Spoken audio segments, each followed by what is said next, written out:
అప్పుడేమవుద్ది? నేను అప్పుడప్పుడు చెప్తుంటాను కదా, ముగ్గురు దొంగల కథ. వాళ్ళు ఊరంతా దోచుకున్నారు, అడవిలోకి వెళ్ళారు. అడవిలోకి వెళ్ళి, ఒరే నిజాయితీగా పంచుకోవాలరా, చేసింది ఏంట్రా, దొంగతనం రా, పంచుకునే దగ్గరకు వచ్చి నిజాయితీ వచ్చేసింది. ఒకడన్నాడు, మన సంచులు నిండాయి, కడుపులు ఖాళీ అయిపోయాయి, ఒకటి పట్టణానికి వెళ్ళి భోజనం తీసుకొస్తే తినేసి పంచుకుందాం. వాడిని పట్టణానికి పంపించారు. వాడు వచ్చే లోపల వీళ్ళిద్దరు మాట్లాడుకుంటున్నారు, రే వాడిని చంపేస్తే వాడి వాట మనకు వస్తుంది కదా. వా ఏం తెలివిరా నీది, సూపర్ రా. వాడు వచ్చేసరికి ఒక బండ చాటం దాగి వాడిని ఎత్తున ఒక బండ వేస్తాడు. వాడు పొయ్యి వంట తెచ్చాడు. వీళ్ళిద్దరు ఆనందం, అనుకున్నది సాధించాం అని చెప్పి ఎట్లాగో చచ్చినవాడు చచ్చాడు కదా, భోజనం తెచ్చాడు, తినేసి పంచుకుందాం అని ఆ భోజనం తినడం మొదలుపెట్టారు. వీళ్ళిద్దరికన్నా వాడు తెలియగలడు, తెచ్చిన ఆహారంలో విషం కలిపి తెచ్చేసాడు. ఆ విషాహారం తిని వీళ్ళు కూడా పోయారు. ఇప్పుడు ఎవరున్నారు అనుభవించడానికి? ఎవరు లేరు. అటువంటి స్థితి ఎందుకు ఏర్పడింది? నేను ఒక్కడనే ఉండాలా, మిగిలిన వాళ్ళందరూ నాశనం అయిపోవాలా అనే భావన వాళ్ళలో ఉండడం వల్ల. అప్పుడు అందరూ అట్ట అనుకుంటే ఎవడు ఉండడు. ఒకటి వెనకాల ఇంకోటి గోతులు తవ్వుతుంటే ఆ గోతులు తవ్వే వెనకాల ఇంకోటి గోతులు తవ్వుతూ ఉంటాడు, అందరూ పోతారు. సో ఈ ప్రిన్సిపల్ ఏంటి? నాకెంత జీవించడానికి అర్హత ఉందో అందరికీ అదే అర్హత ఉంది అనేది ప్రిన్సిపల్. అందరూ అట్ట అనుకుంటే సమాజంలో మోసం ఏమన్నా ఉందా, దగా ఏమన్నా ఉందా, కొట్లాట్లు ఏమన్నా ఉన్నాయా? ఏం లేవు. మరి ఆ భావన రావాలంటే ఏంటి? భగవద్గీత, భగవంతుడు ఏం చెప్తున్నారు? ఏ జ్ఞానం అటువంటి భావన తీసుకొస్తుందని చెప్తున్నాడు భగవద్గీతలో. విద్యా వినయ సంపన్నే బ్రాహ్మణే గవిహస్తిని సునీచైవ స్వపాకే చ పండిత సమదర్శిన. యథార్థ జ్ఞానం ఎవరికైతే ఉంటుందో, బ్రాహ్మణుణ్ణి, గోవుని, ఏనుగుని, శునకాన్ని, శునక మాంసం తినే చండాలుణ్ణి అందరినీ సమదృష్టితో చూస్తాడు. యథార్థ జ్ఞానం. ఇప్పుడు భగవద్గీతను అనుసరించినంత వరకు మన పూర్వీకులు, తాతలు ముత్తాతలు, ఉమ్మడి కుటుంబాలు ఎంతో ప్రేమ అనురాగాలతో జీవించారు. ఎప్పుడైతే మనం దీన్ని పక్కన పెట్టేశామో స్వార్థం పెరిగింది. స్వార్థం పెరిగింది. ఇంతకు ముందు రోజుల్లో ఇళ్లకు తలుపులు కూడా ఉండేవంట కాదు, తాళాలు వేసుకునేవాళ్ళు కాదు. ఎందువల్ల అంటే ఎవడు దొంగతనం చేసేవాడు కాదు. అరే ఇప్పుడు నేను దొంగతనం చేస్తే రేపు మళ్ళీ నాకు దాని రియాక్షన్ వస్తుంది, ఈ ధర్మం తెలుసుంది కాబట్టి ఎవడు దొంగతనం చేసేవాడు కాదు ఇంతకు ముందు రోజుల్లో. ఇప్పుడు 24 గంటలు ఆలోచన అంతా ఎవరిని మోసం చేస్తామా, ఎక్కడ డబ్బులు దొంగతనంగా సంపాదిస్తామా, ఇదే ఆలోచన. ప్రణాళికలన్నీ అవే, ప్రణాళికలన్నీ అవే. చిన్న వ్యాపారం నుంచి కార్పొరేట్ కంపెనీల వరకు ప్రణాళికలన్నీ కూడా ఇవే. నేను ఇందాక చెప్పాను కదా, దోచేసుకొని నిజాయితీగా పంచుకోవాలా. కార్పొరేట్ కంపెనీలో బోర్డు మీటింగ్లంతా నిజాయితీ పంచుకునేది, దోచుకునేసింది.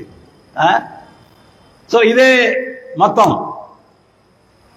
సో బ్రహ్మచర్యం పాటించేటప్పుడే ధర్మం గురించి బోధించేటువంటి వాళ్ళు, ఆ ధర్మాన్ని తెలుసుకున్నటువంటి వ్యక్తి సమాజంలో బాధ్యతగా జీవించేటువంటి వాడు. ధర్మం తెలుసుకోవడమే కాకుండా ఆ ధర్మాన్ని ఆచరించేటువంటి నిగ్రహ శక్తి కూడా బ్రహ్మచర్యాన్ని పాటించేటప్పుడే సాధన ద్వారా తెలియపరిచేటువంటి వాడు గురువు. అది లేకపోతే సమాజం ఎంత అల్లకల్లోలం అయిపోతుంది. ఈరోజు ఆధ్యాత్మికత ఇవన్నీ ఎందుకు ఇచ్చారు అనేది దాని వెనకాల సైన్స్ అర్థం చేసుకోకుండా మనం ఈరోజు ఏంటి అంటే దాన్ని నిర్లక్ష్యం చేసేసి సమాజాన్ని ఇంత కుళ్ళు చేసేసాం.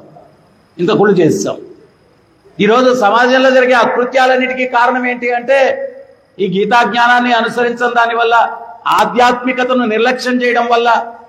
ఆధ్యాత్మికత అసలు సమాజానికి ఏం చేస్తుంది అంటే మనిషిని మనిషిగా జీవించేటట్టు చేస్తుంది. మనిషిని మనిషిగా జీవించేటట్టు చేస్తుంది. మృగం, ప్రభుపాదులు వారు చెప్తారు, 20 కుక్కలను గదిలో పెడితే silence please love each other అని బోర్డులు పెట్టండి, ఉపయోగం ఏమైనా ఉంటుందా? అప్పుడు అవి నిశ్శబ్దంగా ప్రేమించుకుంటూ ఉంటాయా?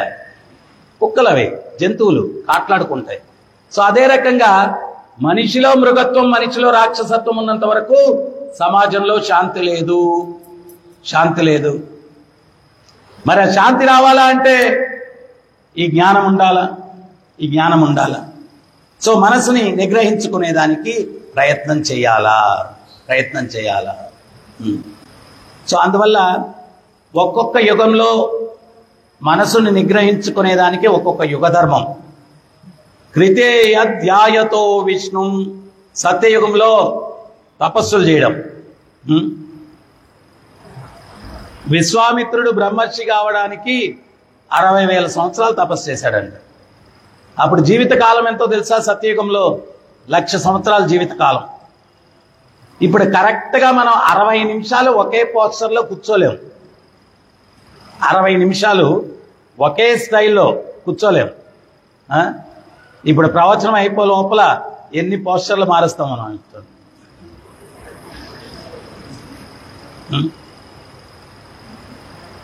నేను మొన్న ఒక యోగా కేంద్రానికి వెళ్తే వాళ్ళన్నిటికీ స్టాండ్లు ఉన్నాయి. చేయి పెట్టుకునే దానికి ఒక స్టాండు, నడుము ఆనించుకునే దానికి ఒక స్టాండు, ఇంక ఇవన్నీ ఉంటే యోగమేముంది ఇంకా. అమ్ముతున్నారు అక్కడ. ఇవన్నీ దేనికి అన్నా నేను, యోగా చేయడానికి ఇవన్నీ స్టాండ్లు అన్నారు. సో తపస్సులు చేయడానికి మనకు శరీరం అనుకూలించదు, సమయము లేదు. తర్వాత కఠినమైనటువంటి బ్రహ్మచర్యాన్ని పాటించాలా. ఇప్పుడు కలియుగంలో మ్యాక్సిమం గృహస్థులే అందరూ కూడా. నేను ఎన్నోసార్లు చెప్పాను ధ్రువుడు తపస్సు ఎటు చేశాడు అని. ఆయన 15 రోజులకు ఒకసారి ఆయన కందమూలాలు తిన్నాడంట. తర్వాత 9 రోజులకు ఒకసారి ఆకులు తిన్నాడంట. తర్వాత 8 రోజులకో ఏమో ఒకసారి ఆయన ఏంటి అంటే ఎండుటాకులు తిన్నాడంట. తర్వాత 6 రోజులకు ఒకసారి గడ్డి తిన్నాడంట. తర్వాత గాలి పీల్చాడంట. తర్వాత గాలిని కూడా బంధించేశాడంట. మీరు ఎంతమంది చేస్తారు ఇట్లా తపస్సు? 3 పూట్ల శుభ్రంగా తింటేనే మనకు జపం చేయడానికి కష్టంగా ఉంది. ఇవన్నీ ఏం చేస్తాం? అందుకనే నారదుడు అడుగుతున్నాడు బ్రహ్మని, ముందు యుగాల్లో ఏవి కూడా కలియుగంలో చేయలేరు, వీళ్ళెట్లా శాంతిని పొందుతారు, వీళ్ళెట్లా మోక్షాన్ని పొందుతారు? అప్పుడు బ్రహ్మ చెప్తున్నాడు, హరిర్నామ హరిర్నామ హరిర్నామైవ హే కేవలం కలో నాస్తేవ నాస్తేవ నాస్తేవ గతిరన్యదా. హరినామం జపించడం కన్నా ఇంకో మార్గం లేదు. మరి హరినామాలు శతకోటి ఉన్నాయి, ఏది జపించాలా? అప్పుడు ఈ మహామంత్రాన్ని ఇస్తున్నారు. హరే కృష్ణ హరే కృష్ణ కృష్ణ కృష్ణ హరే హరే హరే రామ రామ రామ హరే హరే. ఇది షోడశకనాంనాం కలికల్ముచనాశనం నాతరో పరతరోపాయ సర్వవేదేషు దృశ్యతి. ఈ 16 పదాలైన భగవంతుని ఎవరైతే చెప్పిస్తారో కలికల్ముచనాశనం, కలికాలంలో కల్ముషాలన్నీ నాశనం అవుతాయి. ప్రహ్లాదుడు భాగవతంలో చెప్తాడు, అయ్యా నీ నామం ఎంత శక్తివంతమైంది, నామ రూపంలో అందరి హృదయాల్లోకి ప్రవేశించి హృదయాలను ప్రక్షాళన గావిస్తావు. మరి ఆ నామం ఎట్ట చేయాలంటే ఈ శ్లోకం ప్రకారం చేయాలా. తస్మాత్ సర్వేషు కాలేషు మాం అనుస్మరణ యుధ్యచ మయి అర్పిత మనోబుద్ధి. మనసు బుద్ధి అర్పించి, ఊరికే మాల తిప్పేయడం కాదు. కొంతమంది నేను చూస్తూ ఉంటారు, టీవీ చూస్తా మాల చేస్తూ ఉంటారు, సెల్ ఫోన్ చూస్తా మాల చేస్తా. ఇట్లా కాదు, ఫుల్ ఏకాగ్రతతోటి ఏ విధంగా చేయాలో ఆ విధంగా చేయకుండా, గురుగారు ఒక 6 నెలలు చేశానండి, పెద్ద ఫలితం ఏం లేదు. మరి చేసే విధానంగా నువ్వు మెడిసిన్ తీసుకొని పథ్యం పాటించకపోతే పని చేస్తుందా? మెడిసిన్ పథ్యం పాటించకపోతే పని చేయదు. సో ఎట్లా చేయాలని చెప్పారు అటు చెయ్యి. వినాలా, భగవంతుడే చెప్తున్నాడు, వింటూ చెయ్యి. ద్రౌపదిని నిండు సభలో బట్టలు లాగేశారు దుశ్శాసనుడు. అప్పుడు ద్రౌపది కృష్ణ కృష్ణ అని చాలాసార్లు పిలిచింది. లాస్ట్లో కృష్ణుడు ప్రత్యక్షమై కాపాడాడు. అప్పుడు ద్రౌపది అడుగుతుంది, స్వామి మొదటిసారి పిలిచినప్పుడే నన్ను కాపాడు ఉండొచ్చు కదా, ఎందుకు ఇంత టెన్షన్ పెట్టారు అని చెప్పి అంటుంది. అప్పుడు కృష్ణుడు అంటాడు, నాదేం తప్పు ఉందమ్మా, నువ్వు మొదటిసారి పిలిచినప్పుడే నేను సిద్ధమైపోయాను నిన్ను కాపాడడానికి. అయితే మనసులో భీష్మాచార్యుడు ఏమన్నా నన్ను కాపాడతాడేమో అని నీ దృష్టి ఆయన మీద పెట్టావు, అందుకని ఆగిపోయాను. మళ్ళా పిలిచావు, మళ్ళా సిద్ధమయ్యాను. ఇంకొక లీల కూడా చెప్తారు. ద్వారకలో ఒకసారి రుక్మిణి భగవంతునికి భోజనం పెడుతుందంట. అడవిలో ఎవడో ఒకడు కృష్ణ కృష్ణ అని పిలిచాడంట. కృష్ణుడు దిగ్గును లేచి నిలబడ్డాడు. ఈమె రుక్మిణి ఏంటి స్వామి భోజనం మధ్యలో లేచారని అంటుంది. కొన్ని క్షణాలు అటు నిలబడి భగవంతుడు మళ్ళా కూర్చునేశాడు. అప్పుడు రుక్మిణి అంటుంది, దిగ్గును లేచారు మళ్ళా కూర్చున్నారేంటి స్వామి అంటే, అప్పుడు స్వామి చెప్తాడు, నా భక్తుడు ఒకడు అడవిలో వస్తూ ఉన్నాడు, కొన్ని అడవి తోడేళ్ళు వాడి మీద పడ్డాయి, నన్ను పిలిచాడు, పోయి కాపాడదామని నేను లేచాను. కానీ మళ్ళా వాడు అటు ఇటు చూసి అక్కడ ఒక పెద్ద కర్ర ఒకటి దొరికితే అది తీసుకొని వాడు వాటిని ఫైటింగ్ చేయడం మొదలు పెట్టాడు. ఇంకా వాడు ఫైటింగ్ చేస్తున్నాడు కదా అని ఆగిపోయాను అన్నాడు. వాడు ఫైటింగ్ చేస్తున్నాడు కదా అని ఆగిపోయాను. సో మొదట పిలిచావు, సిద్ధమయ్యాను. రెండోసారి ద్రోణాచార్యుడు ఏమైనా కాపాడతాడేమో, భీముడు ఏమన్నా కాపాడతాడేమో, అర్జునుడు ఏమన్నా కాపాడతాడేమో. చివరికి వీళ్ళెవరి వల్ల కాదు. హే కృష్ణ కరుణా సింధో దీనబంధో జగత్పతే గోపేశ గోపికా కాంత రాధాకాంత నమోస్తుతే, నాకు ఇంకెవరు దిక్కు లేరయ్యా, నువ్వే నాకు దిక్కు. మొదట ఇంకోటి కూడా అనుకునిందంట, నేను కూడా సామాన్యమైనటువంటి పుట్టుక నాది, యజ్ఞంలో పుట్టాను, నన్ను నేను కాపాడుకోలేనా అని ఒక చేత్తో పట్టుకొని ప్రయత్నం చేసిందా అంటే అట్ట కూడా చేసింది. చివరికి రెండు చేతులు పైకెత్తి, మనం కూడా నామం చేసేటప్పుడు చేతులు పైకెత్తుతాం. దానికి అర్థం ఏంటి అంటే, ఇక్కడ శరణాగతి ఎట్టాగు లేదు, ఇట్టన్నా చూపిస్తాను శరణాగతి పొందినట్టు అని చెప్పి చేతులు పైకెత్తుతున్నాం. దానికి ఇండికేషన్ ఏంటి అంటే శరణాగతి. రెండు చేతులు పైకెత్తి భగవంతుడిని పిలిచింది. అప్పుడు భగవంతుడు, నా తప్పే ఉందమ్మా, నీ మనసులో అటు ఇటు వేవరీగా ఉంది మనసు, వాళ్ళు కాపాడతారు, పూర్ణంగా ఇంకెవరు లేదు నువ్వే అని ఎప్పుడైతే శరణాగతి పొందావో అప్పుడు నేను వచ్చాను. సో నామం మనం చేసేటప్పుడు, సాధన చేసేటప్పుడు మనసు బుద్ధి రెండు పెట్టి మనం చేయడానికి ప్రయత్నం చేయాలా. మనసు బుద్ధి రెండు పెట్టి. అది ఏ రకంగా? ఒకసారి బృందావన వాసులు అందరూ కూడా విరహంలో ఉన్నారంట. ఏమని అంటే, కృష్ణుడు మాట ఇచ్చాడు వచ్చేస్తానని, రాలేదు అని విరహంలో ఉన్నారంట. కురుక్షేత్ర యుద్ధం అయిన తర్వాత కురుక్షేత్రానికి కృష్ణుడు, బలరాముడు, ఉగ్రసేన మహారాజు అందరూ కూడా ద్వారక నుంచి వచ్చారు. ఎప్పుడు? సూర్యగ్రహణం తర్వాత. అక్కడ ఏదో క్రతువులు చేయాలా అని. ఈ విషయం తెలిసిన బృందావన వాసులు అందరూ కూడా వాళ్ళు బయలుదేరి, ద్వారకెళ్ళి చూడడం అంటే కష్టం కృష్ణుణ్ణి, బృందావనానికి కురుక్షేత్రం దగ్గరే కదా, వెళ్ళి కృష్ణుడిని అక్కడ దర్శిస్తామని చెప్పి వీళ్ళందరూ బయలుదేరారు. ఎవరెవరు? గోపికలు, గోపాలురు,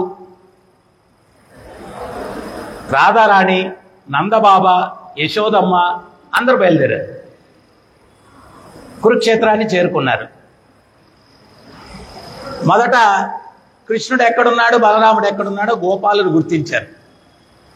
అక్కడ యజ్ఞఘోష అన్ని జరుగుతున్నాయి, యజ్ఞాలు అవన్నీ జరుగుతూ ఉన్నాయి.